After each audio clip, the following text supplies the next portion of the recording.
இன்றைய செய்திகள். முதலில் தலைப்புச் செய்திகள். பள்ளி மாணவனின் பணத்தை கொள்ளையடித்த நபர் கற்களால் தாக்கப்பட்டு கொலை. சாதாரண தர பரீட்சார்த்திகளுக்கு வெளியான முக்கிய அறிவிப்பு. போதை தலைக்கேறி விமான பணிப்பெண்களிடம் பாலியல் சேட்டை, பயணி கைது. வெளிநாடொன்றில் பயங்கர தீ விபத்தில் 51 பேர் பலி, நூற்றுக்கணக்கானோர் படுகாயம்.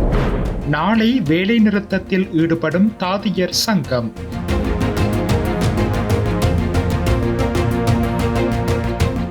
தொடர்வென விரிவான செய்திகள்.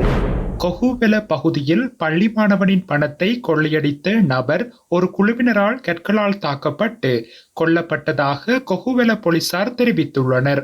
கொகுவெல போலீஸ் பிரிவின் மல்வத்த வீதி மற்றும் STS ஜெயசிங்க மாவத்தை சந்திக்கு அருகில் பள்ளி மாணவன் ஒருவனின் பணம் கொள்ளையடிக்கப்படுவதை நேரில் பார்த்த ஒரு குழு பணத்தை பறிக்க முயன்றவர்களை கற்களால் தாக்கி விரட்டியடித்தனர். தாக்குதலுக்கு பிறகு குறித்த நபர் சம்பவ இடத்திலிருந்து தப்பிச் சென்றதாக போலீசார் தெரிவிக்கின்றனர்.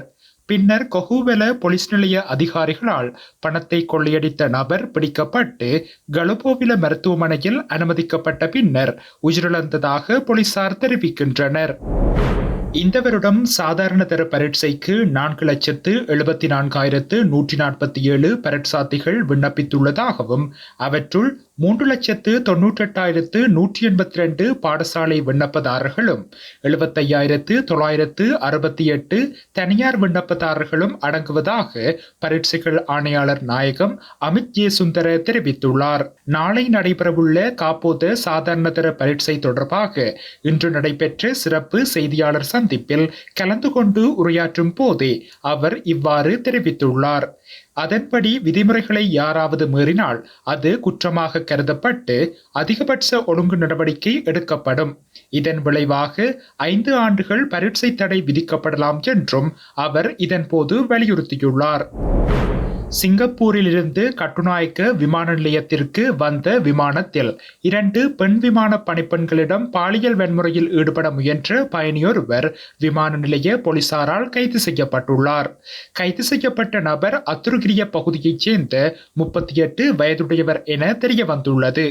சந்தேக நபர் நேற்று இரவு 10 மணியளவில் சிங்கப்பூரில் இருந்து ஸ்ரீலங்கன் ஏர்லைன்ஸ் விமானத்தில் பண்டாரநாயக்க சர்வதேச விமான நிலையத்திற்கு வந்தடைந்துள்ளார். அதிக குடிபோதையில் இருந்த சந்தேக நபர் பணியில் இருந்த 2 பெண் விமான பணிப்பெண்களை பாலியல் வன்முறை செய்ய முயன்றுள்ளார். விமான பணிப்பெண்கள் இந்த சம்பவத்தை விமானிக்கு தெரிவித்ததை அடுத்து விமான நிலைய கட்டுப்பாட்டு அறைக்கு தகவல் அளிக்க நடவடிக்கை எடுக்கப்பட்டது. அதன்படி விமானம் தரையிறங்கியதும் சந்தேக நபர் பாதுகாப்பு அதிகாரிகளால் கைது செய்யப்பட்டு கட்டுநாயக்க போலீசாரிடம் அழைத்துச் செல்லப்பட்டுள்ளார். சம்பவம் தொடர்பாக 2 விமான பணிப்பெண்களிடமிருந்தும் வாக்குமூலங்கள் பதிவு செய்யப்பட்டுள்ளதுடன் சம்பந்தப்பட்ட பயணி அதிகளவில் குடிபோதையில் இருந்தது உறுதி செய்யப்பட்டுள்ளது. சந்தேக நபர் இன்று கொழும்பு நீதவான் நீதிமன்றத்தில் ஆஜர்படுத்தப்பட உள்ளார். ஐரோப்பிய நாடொன்றின் நைட் கிளப்பில் பாரிய தீ விபத்து சம்பவம் ஒன்று ஏற்பட்டுள்ளதாக சர்வதேச ஊடகங்கள் செய்தி வெளியிட்டுள்ளன. குறித்த சம்பவம் இன்று அதிகாலை தெற்கு ஐரோப்பிய நாடான வடக்கு மெசிடோனியாவில் உள்ள ஒரு நைட் கிளப்பில் இடம்பெற்றுள்ளது. சம்பவம் தொடர்பில் மேலும் தெரிய வருகையில் ஒரு பொப் இசைக்குழுவின் நிகழ்ச்சி நடந்து கொண்டிருந்த போது சில இளைஞர்கள் வானவேடிக்கை சாதனங்களை பயன்படுத்தியுள்ளனர். இதன்போது மேற்கூரை தீப்பிடித்து விபத்து ஏற்பட்டதாக தெரிவிக்கப்பட்டுள்ளது. சம்பவத்தின் போது 1500 பேர் அங்கிருந்ததாக தெரிவிக்கப்பட்ட நிலையில் 51 பேர் உயிரிழந்ததுடன் 100 பேர் வரை காயமடைந்துள்ளதாகவும் தெரிவிக்கப்பட்டுள்ளது. மீட்பு பணிகள் தொடர்ந்து நடைபெற்று வருவதாகவும் உயிரிழப்பு எண்ணிக்கை அதிகரிக்கக்கூடும் எனவும் தெரிவிக்கப்பட்டுள்ளது. அரசாங்க தாதியர் அதிகாரிகள் சங்கம் நாளை 3 மணி நேர வேலைநிறுத்தத்தில் ஈடுபடவுள்ளதாக அறிவித்துள்ளது.